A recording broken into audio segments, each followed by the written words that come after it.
¿Me acompañáis, por favor, a Números, capítulo 27? Números 27, versículo 12. ¿Se oye bien desde allá al fondo? Vale. Números 26, 12 dice así: El Señor dijo a Moisés: Sube a este monte Abarín y verás la tierra que he dado a los hijos de Israel. Y desde que la hayas visto, tú también serás reunido a tu pueblo, como fue reunido tu hermano Aarón. Pues fuisteis rebeldes a mi mandato en el desierto de Zim, en la rencilla de la congregación, no santificándome en las aguas a los ojos de ellos. Estas son las aguas de la rencilla de Cades en el desierto de Zin. Entonces respondió Moisés al Señor diciendo: Ponga el Señor Dios de los espíritus de toda carne un varón sobre la congregación, que salga delante de ellos y que entre delante de ellos y que los saque y los introduzca, para que la congregación del Señor no sea como ovejas sin pastor. Y el Señor dijo a Moisés: Toma a Josué, hijo de Num, varón en el cual hay espíritu, y pondrás tu mano sobre él. Y lo pondrás delante del sacerdote Eleazar y delante de toda la congregación, y le darás el cargo en presencia de ellos. Versículo 23. Y puso sobre él sus manos y le dio el cargo, como el Señor había mandado por mano de Moisés. Y ahora, por favor, si me acompañáis al segundo libro de Samuel, al capítulo 21. Segundo libro de Samuel, capítulo 21. Son 3 versículos solamente. Segundo libro de Samuel 21, el versículo 15. ¿Lo tenemos? Volvieron los filisteos a hacer la guerra a Israel, y descendió David y sus siervos con él. Y pelearon con los filisteos, y David se cansó. E Isbi-Benob, uno de los descendientes de los gigantes cuya lanza pesaba 300 siclos de bronce, y quien estaba ceñido con una espada nueva, trató de matar a David. Mas Abisai, hijo de Sarbia, llegó en su ayuda e hirió al filisteo y lo mató. Entonces los hombres de David le juraron diciendo: Nunca más, de aquí en adelante, saldrás con nosotros a la batalla, no sea que apagues la lámpara de Israel. Bueno, pues hasta aquí la palabra. ¿Perdón? Perdón, no te había oído. Vale, Señor y Padre, bendito y alabado seas. Gracias por tu palabra, Señor, que siempre nos hace bien, aunque a veces toque nuestro corazón y nos demos cuenta que tenemos que cambiar cosas en nuestra vida. Pero ahora, Señor, nos ponemos en tus manos, Espíritu Santo, guía a Jaime, Señor, para que lo que tú has puesto en su corazón, él nos lo pueda transmitir, Señor, y podamos, si no aprender algo nuevo, recordar algo que tenemos olvidado. Pero quizás tú tienes algo para que renueve hoy nuestro corazón, nuestro ser, y podamos ser otros hombres distintos como tú quieres que seamos, Padre. Nos ponemos en tus manos y lo hacemos en el nombre de Jesús. Amén. Muchas gracias. Si tuviera que escoger un texto que nos sirva como hilo conductor de todas estas sesiones, lo encontramos en el Salmo 78,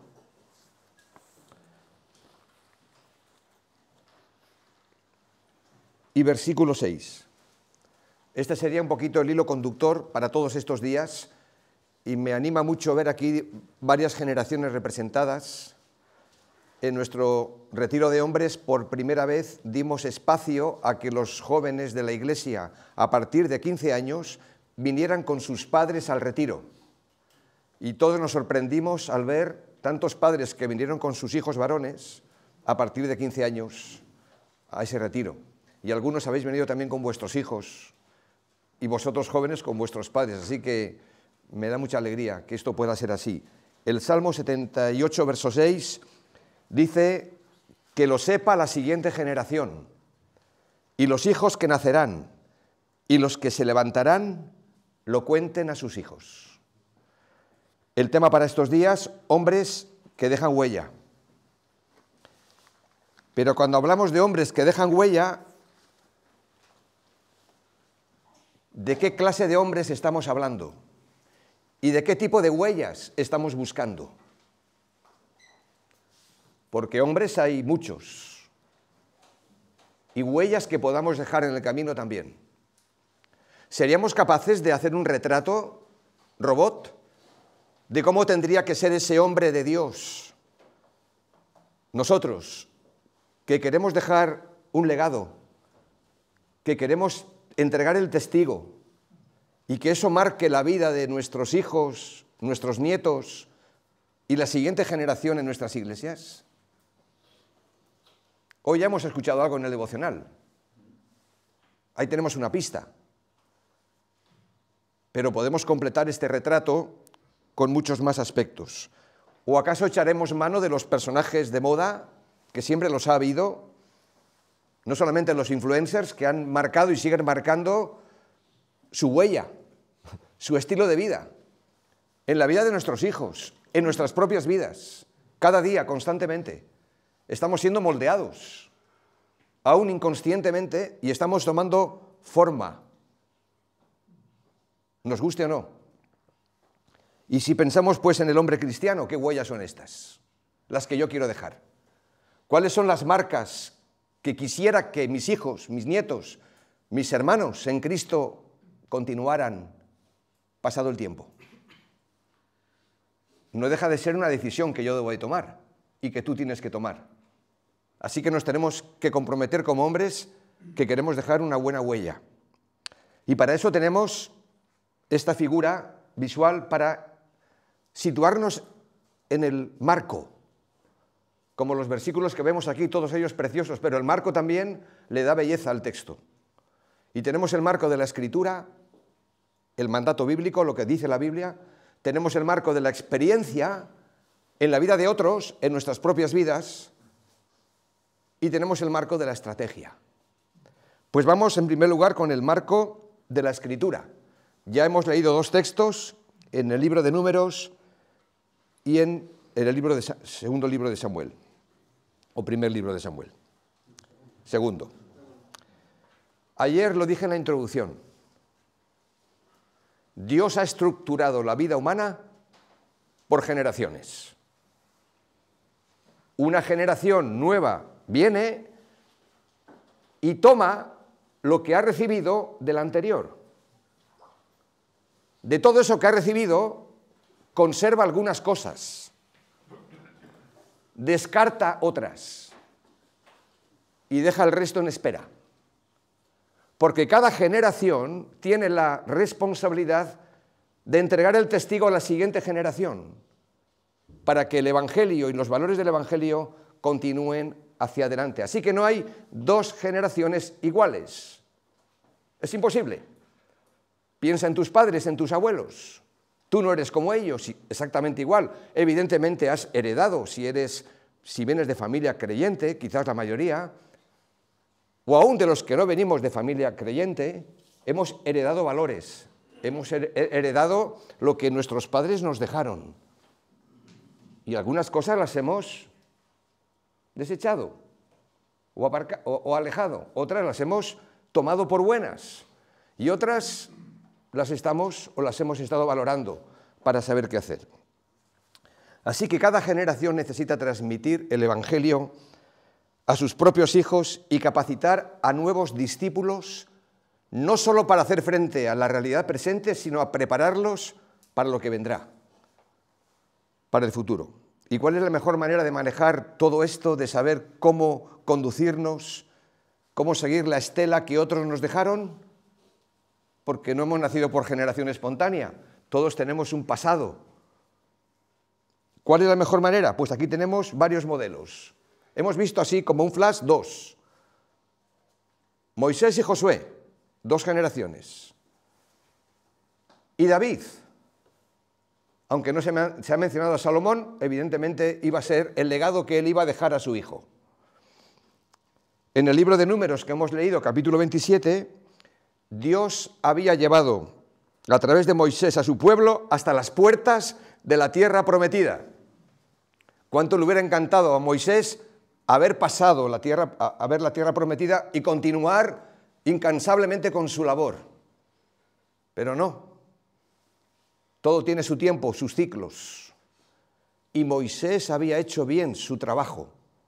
Había llevado al pueblo hasta las puertas de la tierra prometida, pero su misión ya se había terminado. Esa generación se iba a terminar. Su sucesor, Josué, de un talante diferente a Moisés, aunque se había criado a su lado, había aprendido, tenía otra tarea muy distinta, que era conquistar la tierra. Se necesitaba otro modelo, otro líder para hacer esta labor. Y como confirmación pública de esta transmisión, Moisés debía poner su mano sobre Josué y trasladarle el encargo. Aquí vemos una sencilla ceremonia de relevo generacional. Esto no se podía hacer en secreto, en oculto, porque había que traspasar de una generación a otra este legado y el pueblo debía ser testigo del respaldo que Moisés le daba a Josué con su pleno apoyo e identificación. Josué, pues, representa la nueva generación, los que en este momento estamos aquí, por la gracia de Dios, que estamos viviendo para el Señor.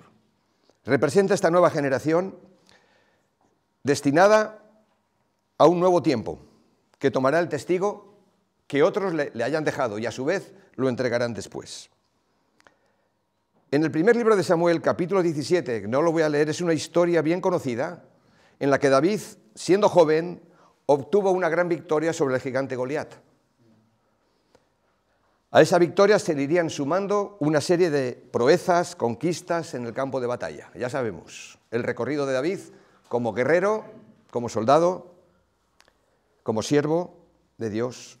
Pero más adelante, en el texto que hemos leído en el segundo libro de Samuel, encontramos a David en una situación distinta, donde quizás algunos ya estamos en este mismo estado de David. ¿Qué situación nueva es esta? David ya no tiene la fuerza que tenía antes. Ya no tiene la destreza de manejar las armas que tenía antes. Y vemos en el texto que sus hombres lo defendieron, qué bonito, ¿no? Lo cuidaron y le exhortaron a no salir más al frente de la batalla. ¿Qué hizo David? Aceptó sus limitaciones. Esperamos que de buena gana, no lo sabemos, pero aceptó sus limitaciones, porque a quién no le gustaría estar siempre en el frente, en las fuerzas, en la energía. Ahora tenemos a Timoteo en la cama.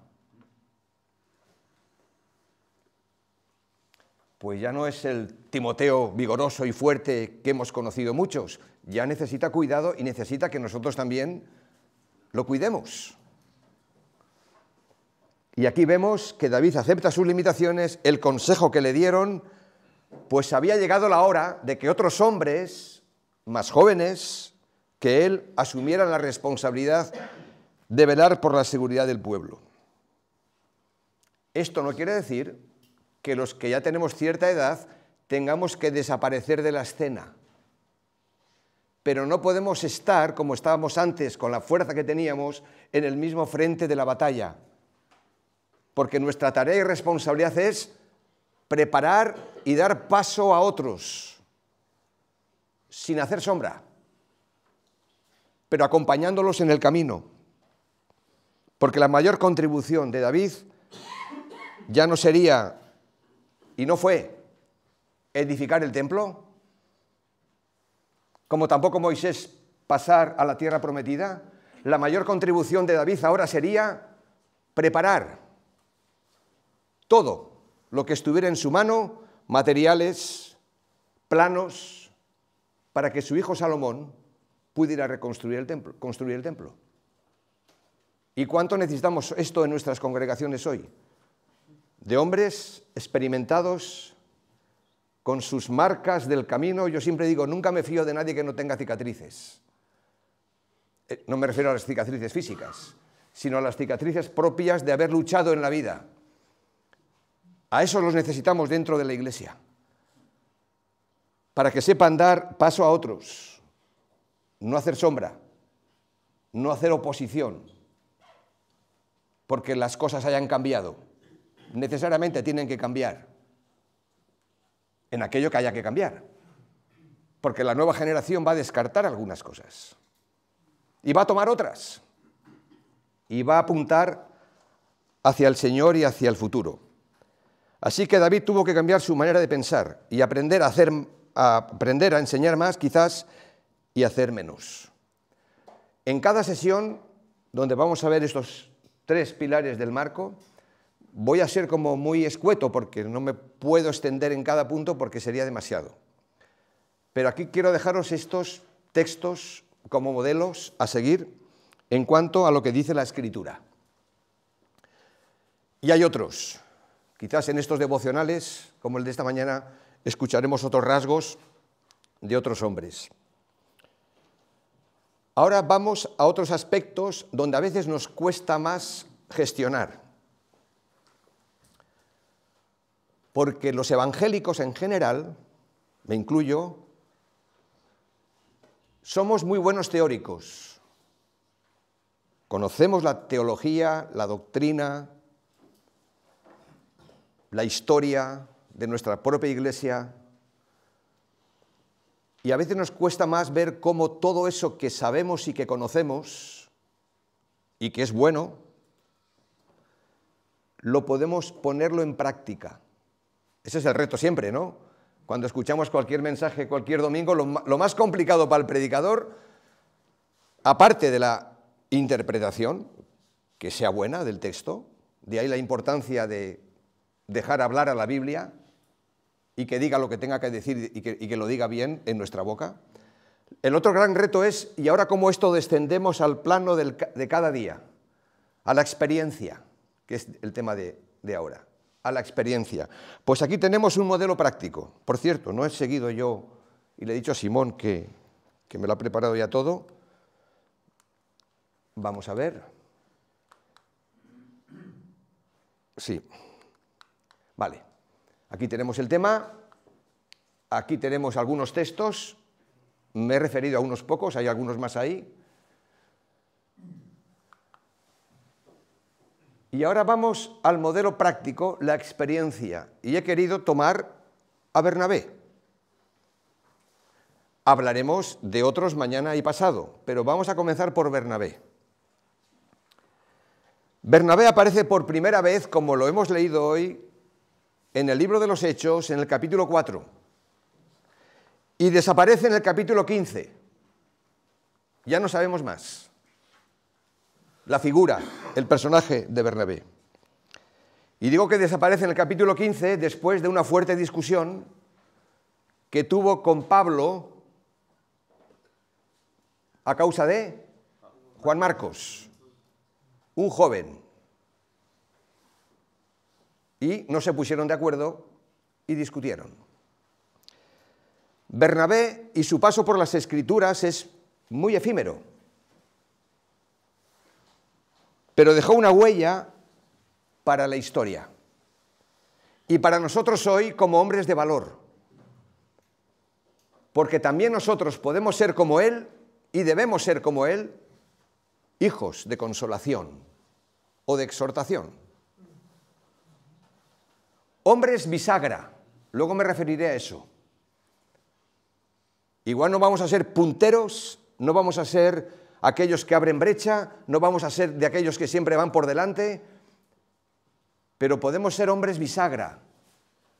Y luego explicaré, como digo, lo que esto significa. ¿Qué es lo primero que vemos? Vamos al texto de Hechos capítulo 13, por favor. Hechos capítulo 13, que aunque sean conocidos, no lo quiero pasar por alto, porque seguimos estando en el pilar también de la Escritura. Hablaremos de la experiencia, pero la Escritura es la que nos marca la pauta. Hechos capítulo 13, verso 13, donde dice, habiendo zarpado de Pafos, Pablo y sus compañeros arribaron a Perge de Panfilia, pero Juan, o sea, Juan Marcos, apartándose de ellos, volvió a Jerusalén, a casa de mamá. Volvió a Jerusalén, a su casa. Vamos ahora al capítulo 15 y verso 36, donde dice que después de algunos días Pablo dijo a Bernabé: volvamos a visitar a los hermanos en todas las ciudades en que hemos anunciado la palabra del Señor para ver cómo están. Y Bernabé quería que llevasen consigo a Juan, el que tenía por sobrenombre Marcos. Pero a Pablo no le parecía bien llevar consigo al que se había apartado de ellos desde Panfilia y no había ido con ellos a la obra. Y hubo tal desacuerdo entre ellos que se separaron el uno del otro. Bernabé, tomando a Marcos, navegó a Chipre. Y Pablo, escogiendo a Silas, salió encomendado por los hermanos a la gracia del Señor y pasó por Siria y Cilicia, confirmando a las iglesias. Lo primero que vemos aquí es un encuentro triste, que no quisiéramos que apareciera en la Escritura, pero la Escritura, la palabra de Dios, no esconde nada, y mejor que no lo haga. Igual que nosotros, no podemos cerrar los ojos a veces a acontecimientos tristes que podemos vivir en el plano que sea. Un desencuentro doloroso. Después de 3 años de aquel primer viaje misionero, donde Bernabé y Pablo fueron encomendados por la iglesia de Antioquía, en un momento de crecimiento y de expansión muy grande del Evangelio, Pablo expresa su deseo, qué bonito, de ir a visitar a los hermanos que habían conocido el Evangelio, a las ciudades donde habían estado predicando, para saber cómo estaban, dice el verso 36. Así que Bernabé insiste en llevar a Juan Marcos, pero Pablo se resiste. Bernabé insiste, pero Pablo se resiste. Ya sabemos por qué. No le parecía bien a Pablo llevar consigo a aquel joven que se había apartado cuanto más lo necesitaban, que entonces no es como ahora. Si leemos los textos que encontramos en el intervalo de ese capítulo 13 al 15, vemos que los apedrearon, tuvieron muchas penurias, lo pasaron fatal, y uno puede entender que Marcos se echara para atrás. Y Pablo y Bernabé siguieron adelante. Para Pablo, Juan Marcos no había dado la talla. No era digno de esta misión. Para Pablo eso fue más que una ausencia. Fue una deserción, una traición y un abandono en toda regla. Así que no me vengas con chiquitas. Vamos a lo que vamos y estamos los que estamos. ¿Has conocido gente así que va adelante aunque nadie le siga? Yo sí, y tú también. Porque tienen muy claro el objetivo. Pablo era un predicador incansable, un misionero de estos que dices, todo por Cristo. Pero era evidente que no se podía confiar mucho en Juan Marcos,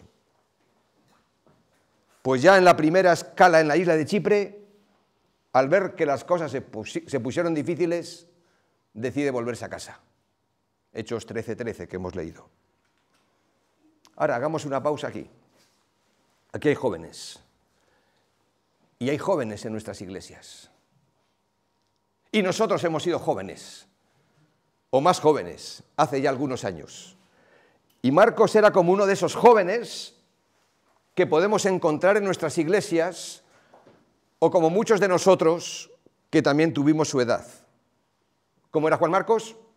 Pues claro, inexperto, quizás inmaduro, no lo sabemos, impaciente y con poca capacidad de resistir todo lo que Pablo y Bernabé fueron capaces, por la gracia de Dios, de hacerlo.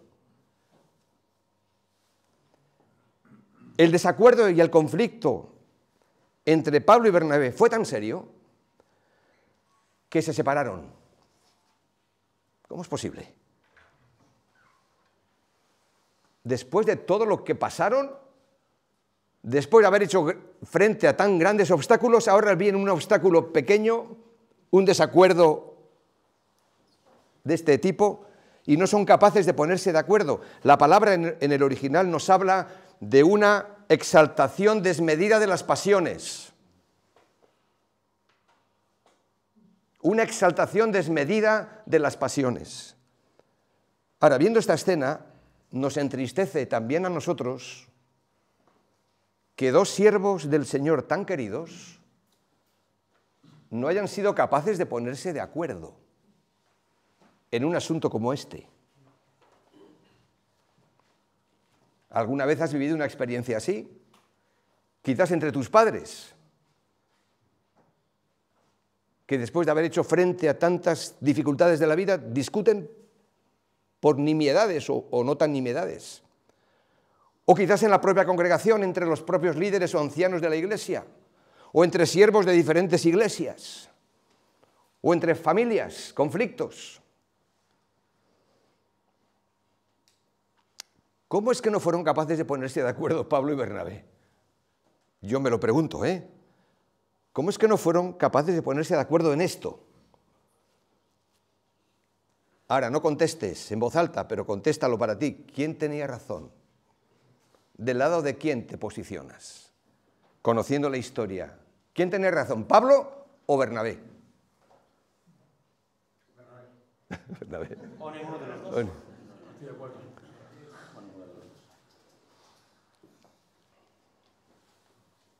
El relato del abandono y deserción de Juan Marcos es muy escueto. El evangelista Lucas no entra en detalles y lo cuenta con aparente naturalidad, en principio sin echar la culpa a nadie. Quizás nosotros podamos culpar a Bernabé por ser ingenuo y por estar atado a lazos familiares con su sobrino Juan Marcos. ¿Cuánto pesan a veces los lazos o los clanes familiares en las iglesias? ¿Cuán condicionados nos podemos ver de ir hacia adelante con lo que entendemos que el Señor muestra y dice, pero nos vemos atados por hijos, por sobrinos, como Bernabé aquí? O quizás podemos culpar a Pablo. ¿Por qué? Por ser tan intransigente. Hombre, Pablo, por favor, que es un joven, dale una segunda oportunidad. ¿No? Las dos cosas tendrían cierto sentido y cierto peso. Bernabé por un motivo y Pablo por otro. Aquí tenemos a dos hombres en completo desacuerdo. Hermanos, más allá de lo que pensemos de quién tenía o no razón, cuando existe esta clase de disputa, no creo que nadie merezca ningún reconocimiento. Porque más allá de quién tuviera o no razón, no fueron capaces de ponerse de acuerdo. Que sepamos, la iglesia de Antioquía no se dividió por causa de este conflicto. Pero no sucede así lo mismo en muchas de nuestras asambleas e iglesias, que sí se dividen por conflictos familiares o personales, no tanto doctrinales a veces, ¿o no? Sí, miremos la evidencia, miremos la historia y nos daremos cuenta de que sí, esto ha ocurrido. En el relato que sigue, cada uno continúa con su ministerio, porque la vida sigue. Y Pablo y Silas por un lado, y Bernabé y Juan Marcos por otro. Y dice el texto, al final de este capítulo 15, que Pablo y Silas van hacia el norte, Bernabé y Marcos hacia el sur, y a ambos equipos misioneros, como vemos después en la historia, Dios los usó.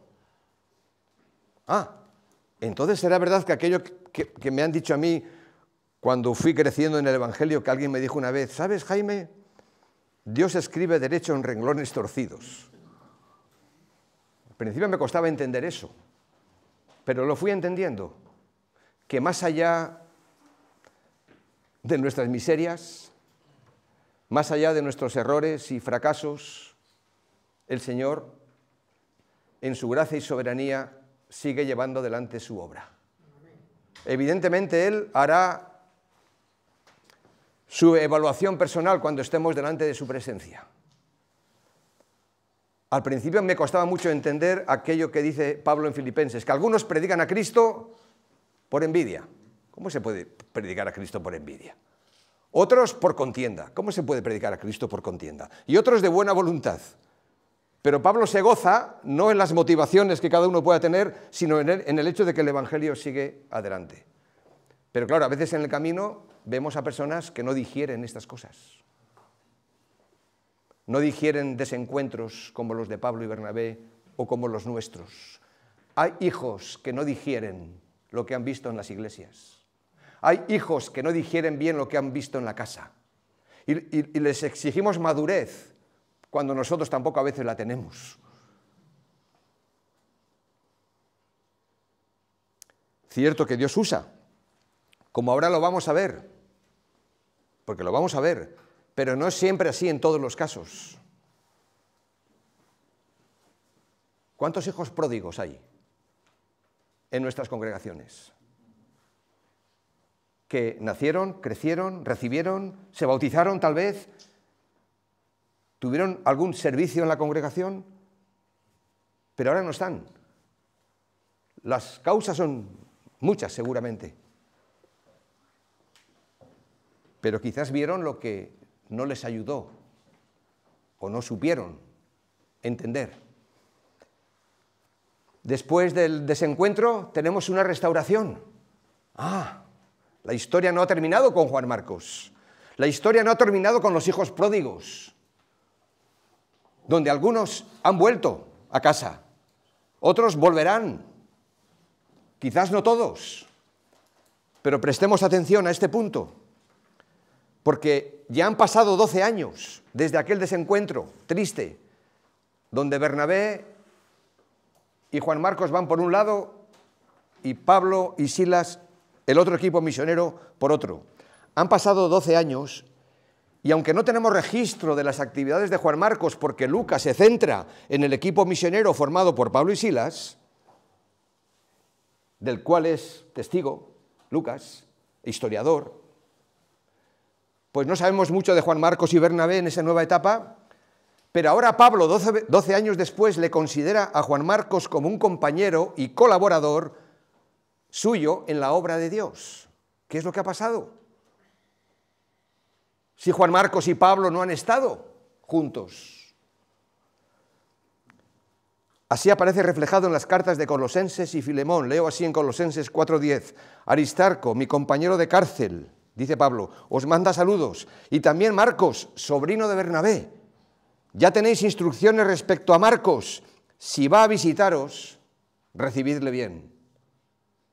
Esto lo dice Pablo, que desechó a Juan Marcos porque no era válido para el ministerio, siendo Marcos un joven inexperto. Así que la relación entre Marcos y Pablo se había sanado. Quizás habían escrito en ese tiempo de los 12 años. Y esta confianza iba creciendo con el paso del tiempo. Al final de su vida, Pablo pudo decir de Marcos, 2 Timoteo 4:11, me es útil, Marcos, me es útil para el ministerio. Así que Pablo aquí nos deja una buena huella. No solo está reconociendo la labor de Marcos, sino que también lo estaba respaldando delante de las iglesias y de sus colaboradores.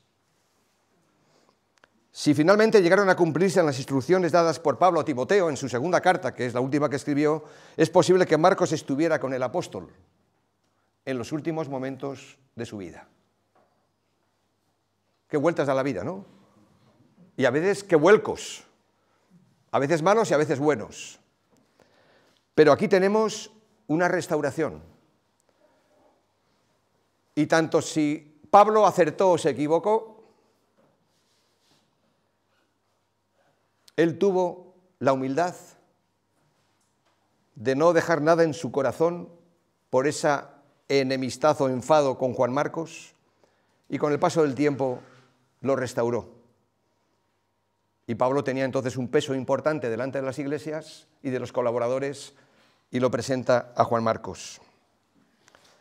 Ahora, pregunta, porque esto tiene que ver con la transmisión del Evangelio, de valores, de aprender a entregar el testigo, como lo hizo Pablo. ¿Qué factores fueron las claves? ¿Qué es lo que ayudó a que Juan Marcos, un joven como de nuestras iglesias, fuera restaurado, porque abandonó al equipo misionero, y fuera formado con el paso del tiempo para ser útil para el ministerio? Y aquí tenemos que hacer una apuesta por nuestros jóvenes y por los no tan jóvenes, porque todos hemos en un momento determinado fallado o negado al Señor, como lo hizo Pedro, no siendo tan joven. Pues no sabemos con detalles cuáles fueron las claves. El texto bíblico no nos da todo. La Biblia no es una enciclopedia donde nos ilustra, donde nos dice lo que nos gustaría saber. Pero hay al menos 3 factores que quisiera destacar que ayudaron a Juan Marcos a ser el hombre que fue. El primero de ellos, igual te sorprende esto, pero creo que lo que le ayudó a Juan Marcos a ser el hombre que fue la firmeza de Pablo. Su negativa a llevar a Marcos en el segundo viaje misionero pudo haber sido, no lo sabemos, el revulsivo para Juan Marcos, lo que él necesitaba. Mirad, a veces cuando somos corregidos, somos disciplinados, o parece que no nos dan importancia a lo que hemos hecho o queremos hacer, a veces esa firmeza y disciplina, como la que hemos recibido en casa por nuestros padres cuando no nos gustaba que lo hicieran, nos han hecho reaccionar. Eso sí, a veces con el paso del tiempo, no en el momento. Siempre recordaré al misionero fundador de nuestra iglesia, Juan Miller, que muchos conocéis. Este era un hombre no fácil, a veces muy intransigente, muy firme en sus determinaciones, y a él no le importaba si iba solo o acompañado para ir a los pueblos a evangelizar a la gente, y muchas veces lo hacía solo porque a ver quién seguía su ritmo y sus formas. Pero ¿sabéis? Parte de mi carácter ha sido forjado por la vida de Juan Miller. Y su intransigencia a veces, su firmeza, su disciplina férrea, su tozudez. Y aquí hay hermanos que también han conocido a Juan, y estoy seguro que esa firmeza, esa manera que no nos gustaba a veces de hacer las cosas o de ser, con el tiempo uno descubre que ha sido bueno. Aquí está Ángel, aquí está Pachi, aquí está Antonio, que habéis conocido a Juan Miller. Yo agradezco la firmeza de mis padres, aunque no eran creyentes, hacia mí cuando yo tampoco era creyente, y las normas que me ponían en casa. Y recuerdo cuando mi padre me encerró en la habitación, una tarde, donde yo acostumbraba a ir a reuniones clandestinas de política antifranquista. Claro, estamos en el País Vasco. Y mis padres sabían que donde yo iba no les gustaba, pero yo seguía yendo. Hasta que un día mis padres se olieron que eso podía traer malas consecuencias y literalmente me encerraron en la habitación de mi casa. Y yo enfadado con mi padre por lo que me había hecho. Lo que yo no sabía es que al día siguiente, cuando fui a casa, a clase, 2 compañeros míos fueron detenidos esa misma noche en sus casas por propaganda subversiva que tenían guardadas en sus casas y que yo también tenía, y estaba cagado de miedo. Y se lo conté a mi padre, y entre los dos quemamos la propaganda en una fogata. Pasa el tiempo y digo, gracias, Aitá, mi padre, por haberme puesto donde yo no quería, pero que tanto lo necesitaba. Así que piensa ahora en el trato que hayas podido recibir y que no te gustó en su momento de tus ancianos, de tus padres, de tus pastores, y agradécele a Dios que eso ha contribuido a formar el carácter que tienes ahora, siempre y cuando no sigas rebelándote contra eso. Porque hay quien guarda en su corazón tantas raíces de enfado que el tiempo no cura nada, ¿eh? A ver, el tiempo es un factor importante para la sanidad de cualquier herida, eso lo sabe muy bien Moncho. Pero el tiempo por sí solo no cura nada, puede empeorar incluso las cosas. Al tiempo hay que añadirle el factor actitud, humildad, reconocimiento, de saber que no lo sé todo. Y quien me corrigió tampoco lo sabía todo, pero eso el Señor lo ha ayudado como una herramienta en sus manos. Y estoy seguro que la determinación de Pablo, que se mantuvo en el tiempo, la firmeza, ayudó a formar el carácter que vemos en Juan Marcos. En segundo lugar, lo que le ayudó a Juan Marcos fue la influencia de Pedro. Ah, mira qué bien. Pedro lo llama a Juan Marcos su hijo, en 1 Pedro 5:13. Y cuando uno lee el Evangelio de Marcos, ve ahí la huella de Pedro. Porque Marcos está muy marcado por la influencia de Pedro. Ah, y mira por dónde. ¿Qué pasó con Pedro?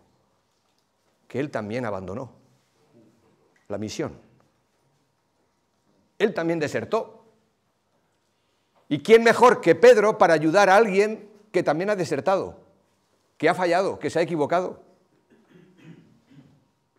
Por eso necesitamos en nuestras iglesias hombres y mujeres que hemos fracasado todos, pero que el Señor nos ha ido restaurando para que cuando lleguen otros, nuestros hijos y otros que meten la pata, aquellos que hemos pasado por eso, no nos olvidemos y seamos capaces de influenciar positivamente en ellos. Siempre recordaré, tenemos un matrimonio en la iglesia. Lo puedo decir aquí porque mis hermanos los conocen. Giovanni y Patricia.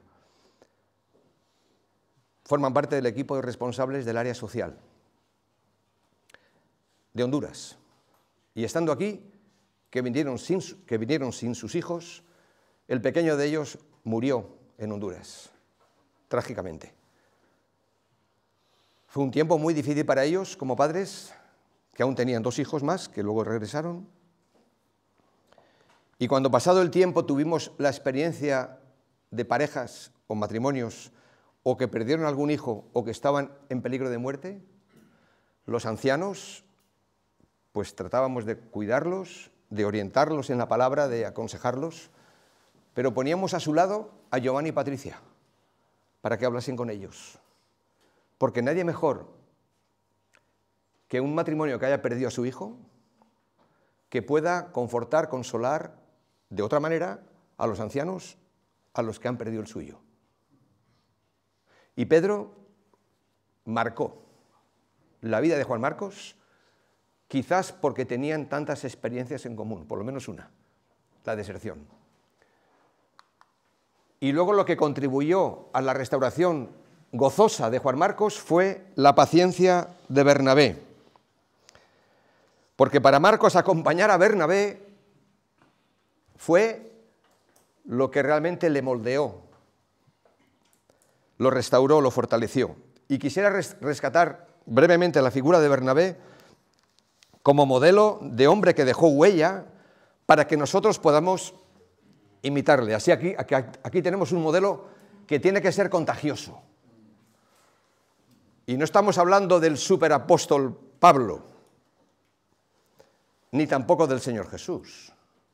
Estamos hablando de un hombre sencillo, común y corriente, que podemos encontrar en nuestras iglesias y donde todos nos podemos ver muy identificados. Y esto para mí es clave en la vida de nuestras iglesias. Nosotros estamos desde hace años tratando de mejorar nuestra práctica eclesial o nuestra manera de alcanzar a otros o de cuidar de los que están en la congregación. Por eso estoy muy feliz de que mis hermanos hayan querido venir, sabiendo que iban a escuchar casi lo mismo que dije en septiembre, en Siete Robles, pero es que esto que estoy compartiendo no es descubrimiento mío, es algo que hemos trabajado juntos a lo largo de los años. Y aquí tenemos un modelo contagioso. Vamos a Hechos 9, capítulo 9, verso 23. Otra vez vamos a la Escritura. Iremos pasando de Escritura a experiencia, experiencia a Escritura. Vamos a Hechos capítulo 9, verso 23, donde dice que pasados muchos días los judíos resolvieron en consejo matar a Pablo. Pero sus asechanzas llegaron a conocimiento de Saulo y ellos guardaban las puertas de día y de noche para matarle. Entonces los discípulos, tomándole de noche, le bajaron por el muro, descolgándole en una canasta. Cuando llegó a Jerusalén, trataba de juntarse con los discípulos, es decir, con nosotros, con los discípulos. Pero todos le tenían miedo, no creyendo que fuese discípulo. Entonces, Bernabé, tomándole, lo trajo a los apóstoles y les contó cómo Saulo había visto en el camino al Señor, el cual le había hablado, y cómo en Damasco había hablado valerosamente en el nombre de Jesús. Y estaba con ellos en Jerusalén, y entraba y salía, y hablaba denodadamente en el nombre del Señor, y disputaba con los griegos, pero estos procuraban matarle, etc. Versículo 31, en todas las iglesias tenían paz, en toda Judea, Galilea y Samaria, y eran edificadas, andando en el temor del Señor, y se acrecentaban fortalecidas por el Espíritu Santo.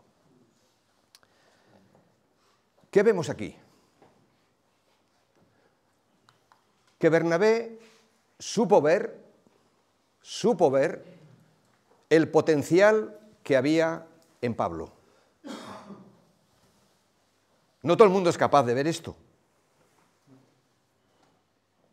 Pero Bernabé supo ver el potencial que había en Pablo. ¿Por qué? Porque cuando nadie se fiaba de Pablo, de Saulo, porque había perseguido a la iglesia, Bernabé confía en él, apuesta por él, le abre la puerta delante de los discípulos y comienza a desarrollar su ministerio, Pablo, con el visto bueno de los apóstoles. Dice el verso 27 que entonces Bernabé, tomándole, lo trajo a los apóstoles y le contó cómo Saulo había visto en el camino al Señor. Así que Bernabé tuvo ese discernimiento y a veces no es fácil, porque muchos nos pueden engañar de muchas maneras, haciéndose pasar por, o diciendo que ha tenido una experiencia sobrenatural maravillosa. Bernabé reconoce que Pablo la tuvo y que es un convertido, y que es un hombre nuevo. Lo hace con Pablo, pero Bernabé animó y entrenó a otras personas. Hechos capítulo 11, por favor. Vamos a la Escritura. Hechos capítulo 11, verso... Bueno, hoy se nos hablaba de que después de la muerte de Esteban comienza la persecución y comienza la expansión del Evangelio. Dice el versículo 19 de Hechos 11, ahora bien, los que habían sido esparcidos a causa de la persecución que hubo con motivo de Esteban, pasaron hasta Fenicia, Chipre y Antioquía, no hablando a nadie la palabra, sino solo a los judíos. Pero había entre ellos unos varones de Chipre y de Cirene, los cuales, cuando entraron en Antioquía, hablaron también a los griegos, anunciando el evangelio del Señor Jesús. Y la mano del Señor estaba con ellos, y gran número creyó y se convirtió al Señor. Llegó la noticia de estas cosas a oídos de la iglesia que estaba en Jerusalén y enviaron a Bernabé que fuese hasta Antioquía. Cuando llegó y vio la gracia de Dios, se regocijó y exhortó a todos a que con propósito de corazón permaneciesen fieles al Señor, porque era varón bueno y lleno del Espíritu Santo y de fe, y una gran multitud fue agregada al Señor. Después fue Bernabé a Tarso para buscar a Saulo, y hallándole, le trajo a Antioquía. Y se congregaron allí todo un año con la iglesia y enseñaron a mucha gente, y a los discípulos se les llamó cristianos por primera vez en Antioquía. El crecimiento que llegó a oídos de la iglesia de Jerusalén con la persecución y la expansión, ¿qué hicieron los apóstoles? Enviaron a un hombre, no a otro apóstol, como vemos en Hechos 8, cuando el avivamiento en Samaria con Felipe, que fueron Pedro y Juan, dos apóstoles de peso. Pero aquí no envían a un apóstol, envían a un hombre llamado Bernabé, un corazón de pastor, un hijo de consolación. Y en Antioquía estaban ocurriendo cosas que podrían ser causa de recelo y sospecha para los creyentes en Jerusalén. En una ciudad cosmopolita como Antioquía, esta iglesia gentil, no tan judía, se había mostrado mucho más abierta a cambios sin perder su esencia y su identidad. Lo que quiero destacar es que no escuchamos de labios de Bernabé cuando llega a Antioquía, no escuchamos ningún pero. Igual vio cosas que no le gustaron, porque cuando se produce un crecimiento tan grande, cuando nace una iglesia, cuando la gente se convierte, pues a ver, cierto desorden siempre se da. Ciertas cosas que no encajan con lo que nosotros hemos visto en nuestra iglesia madre, siempre se da. Y sé de lo que estoy hablando. No solamente por la experiencia que vemos aquí, sino porque la iglesia de Amara tiene 3 iglesias hijas que no son clones de la iglesia de Amara. Son 3 iglesias distintas dentro de un mismo marco de enseñanza, de doctrina, y lo digo aquí abiertamente porque están mis hermanos de Amara. Pero tú vas a cada congregación local y cada congregación local tiene su particularidad buena, propia del lugar donde viven. Y Bernabé, que no sabe lo que está pasando en Antioquía, ni los apóstoles, ni los creyentes en Jerusalén, llega allí y ¿qué hace? Cuando llegó y vio la gracia de Dios, se regocijó. ¿Cómo se puede ver la gracia de Dios en una iglesia? ¿Me lo podéis decir? O sea, yo vengo aquí y digo, he visto la gracia de Dios en el retiro de hombres de valor de Galicia, en Villar. ¿Cómo se puede ver la gracia de Dios? No es fácil a veces definir, ¿no? O expresarlo. La Nueva Versión Internacional utiliza una expresión que me parece apropiada. No deja de ser una forma de explicarlo. Dice que cuando Bernabé llegó y vio vidas transformadas, se regocijó mucho. Ver la gracia de Dios es ver cambios en la vida de la gente, que han pasado de muerte a vida, que han conocido al Cristo resucitado, más allá de las formas de adoración o las maneras que podamos tener de hacer las cosas. Qué estimulante debió de ser para esta iglesia joven tener a su lado a un hombre como Bernabé, que supo poner la mano en el hombro de los hermanos.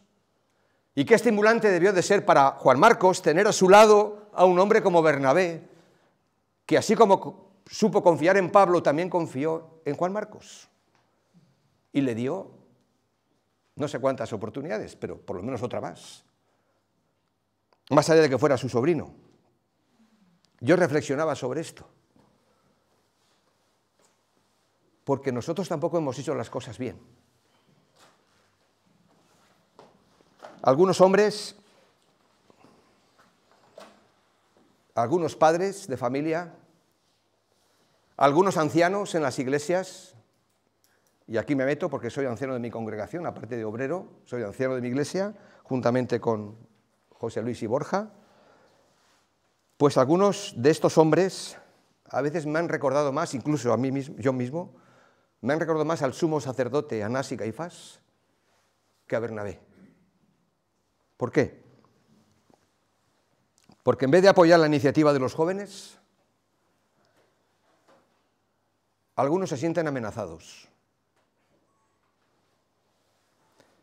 En vez de alegrarse al ver la gracia de Dios en la vida de sus hijos o de otros hijos de otros en la iglesia, desconfían de ellos.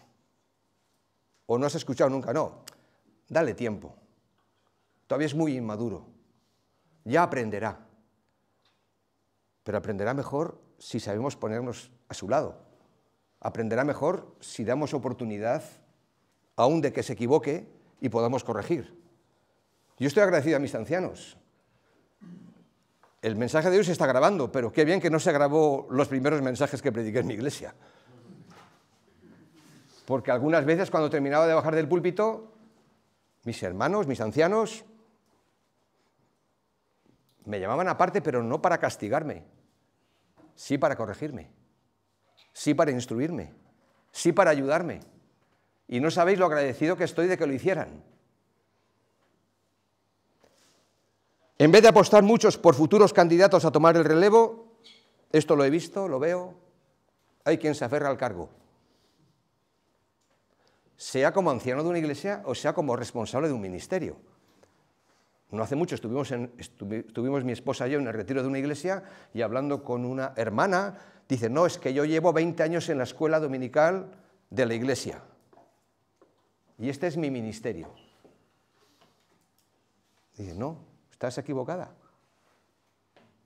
Gracias por los 20 años que llevas y que quizás seguirás, pero no es tu ministerio. Es el ministerio de la iglesia. Y no vendría mal, quizás, que antes de que tú lo tuvieras que dejar, no porque no lo hagas bien, sino porque hay otra nueva generación, pudieras formar y preparar a los que están ahí, colaborando, sirviendo contigo. Y no agarrar, que todos tenemos la tendencia, unos más, otros menos, ¿no? La tendencia del ser humano es como diciendo, es que esto lo he parido yo. Por eso a veces cuesta tanto cuando hay alguien que ha fundado algo, que ha empezado algo, nadie va a decir que esto es mío, pero es que al final podemos llegar a creernos que esto es nuestro. No, esto es del Señor. Entonces, necesitamos más hombres como Bernabé,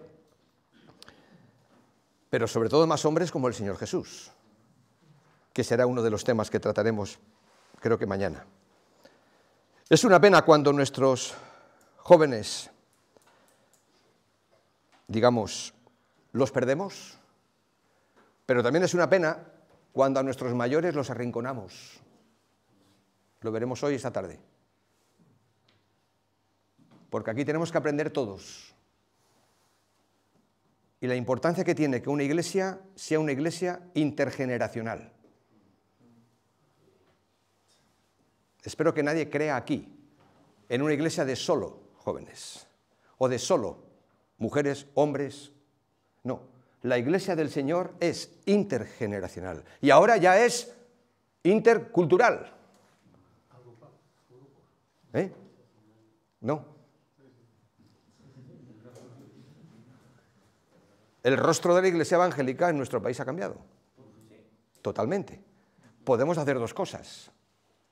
O cerramos puertas para quedarnos nosotros, los españoles, los vascos, los gallegos, o abrimos puertas y corremos el riesgo de aprender juntos a caminar como nos enseña la Escritura. Si hay preguntas, en algún momento me gustaría abrir espacios, porque seguro que las hay. En cualquier caso, luego veremos los grupos de reflexión. Necesitamos hombres como Bernabé, que estén más interesados, que estemos más interesados en el Evangelio de Jesucristo, que en preservar, porque todos los tenemos, nuestras etiquetas denominacionales o simplemente eclesiales. Hombres que animen, en lugar de hombres que frenen la obra.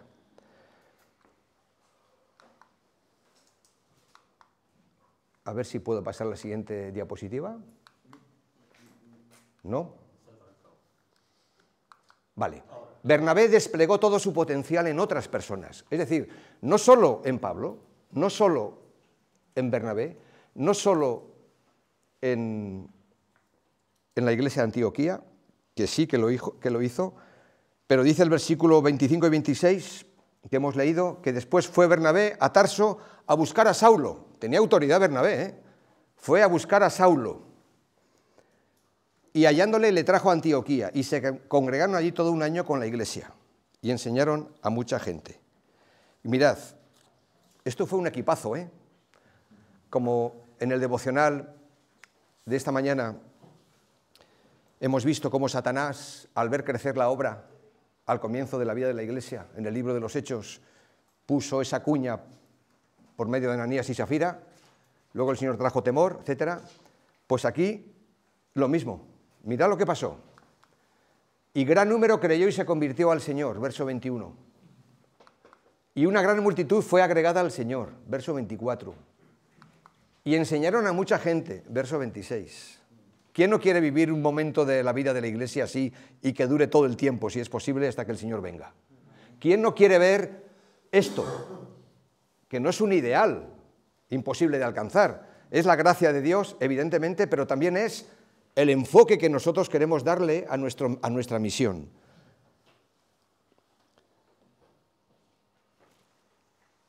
Esto está en el capítulo 11. Luego en el capítulo 15 vemos el conflicto. Los dos equipos misioneros el Señor los bendice, pero esto ya no se volvió a dar de esta misma manera. Ahora, vamos al capítulo 13 de Hechos y versículo 1. Porque aquí esto tiene que ver con nosotros y con nuestras iglesias, con nuestros ancianos, pastores, liderazgo, diáconos, colaboradores. Mirad qué equipo hay aquí. En Hechos 13:1 dice, había entonces en la iglesia que estaba en Antioquía profetas y maestros. Bernabé, él encabeza este grupo. Simón, el que se llamaba Níger, Lucio de Cirene, Manaén, el que se había criado junto con Herodes el tetrarca, y Saulo. Ministrando estos al Señor y ayunando, dijo el Espíritu Santo, apartadme a Bernabé y a Saulo para la obra que los he llamado. Entonces, habiendo ayunado y orado, les impusieron las manos y los despidieron.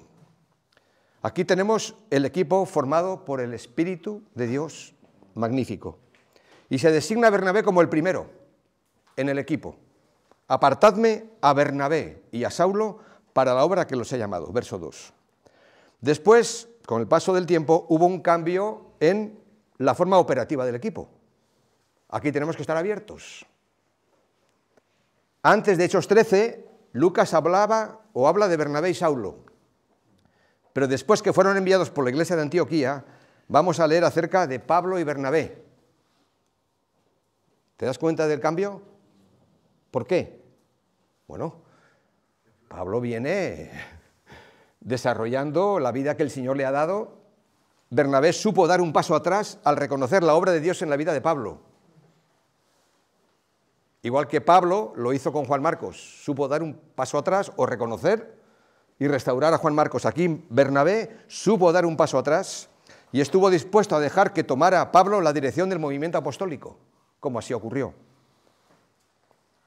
Concluyo. Es sorprendente que no tenemos ningún escrito en el Nuevo Testamento, de los 27 libros del Nuevo Testamento, no tenemos ningún escrito de Bernabé.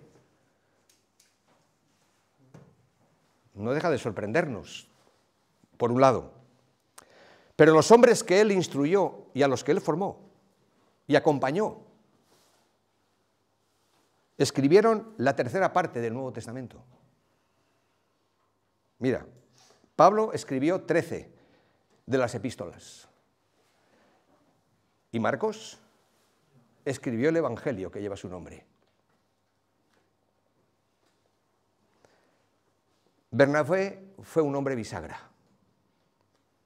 A mí, de niño, me acuerdo que siempre me impresionaban que pequeñas bisagras abrían puertas de madera de mucho peso, enormes. Pero una pequeña bisagra hacía una función que no la podían hacer 1000 hombres empujando la puerta. Entonces yo me quedo con este calificativo de Bernabé como un hombre bisagra. Y los hombres bisagra tenemos que ser aquellos que sin dejar de hacer lo que hacemos, abramos puertas de oportunidades a otros. Confiemos en la gente. No digo que de ser ingenuos, pero no siempre de ser tan reticentes, tan sospechando de todo el mundo y teniendo miedo a que se vayan a equivocar. Nos hemos equivocado nosotros, dejemos que se equivoquen también ellos. Pero estemos al lado para acompañar y no para echar luego un rapapolvos sin que vaya acompañado de consejo. Eso no es saludable. Y a veces nos cuesta, pero podemos ser hombres bisagras, que cuidemos de otros, que discipulemos a otros, que acompañemos a otros. Así que necesitamos hombres como Bernabé, hombres sobre todo como el Señor Jesús. ¿Y por qué? La palabra es clara, siempre empieza con Cristo y termina con Cristo. Recordad que hubo un movimiento vertical a través del cual la salvación desciende al mundo por medio de Jesucristo. Y aquel Verbo fue hecho carne y habitó entre nosotros, puso su tienda en medio de nosotros. Y este modelo de descender, la salvación, es el modelo que nosotros tenemos que seguir, que yo tengo que seguir como anciano en mi iglesia, pero cada uno de nosotros en nuestra congregación al nivel donde el Señor nos ha puesto. Porque si Cristo descendió, yo tengo que descender. Y si Cristo se acercó y preparó, como veremos mañana, y formó, y pasó tiempo dando oportunidades, corrigiendo, instruyendo, pues en la medida que nos corresponda como hombres, tenemos que aprender a hacer eso y que la gente nos vea cerca de ellos, que nos vea sufrir con ellos, padecer con ellos, gozarnos con ellos, porque si no hubo otro camino para Él, descendió, se acercó, nos formó, se humilló, como hemos cantado, ese himno me estremece, en la cruz. El tercero que hemos cantado, el segundo. Si Cristo hizo todo eso y no hubo otro camino para Él, la pregunta que tengo es, ¿habrá acaso otro camino para nosotros? ¿O queremos formar ancianos, líderes, diáconos, colaboradores, solamente con la cabeza muy grande, con buen conocimiento de la palabra, pero sin la vida de experiencia?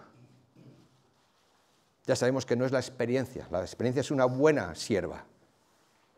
Es una mala señora, pero es una buena sierva. Y la gente necesita vernos con ellos, haciendo la tarea que el Señor nos ha pedido.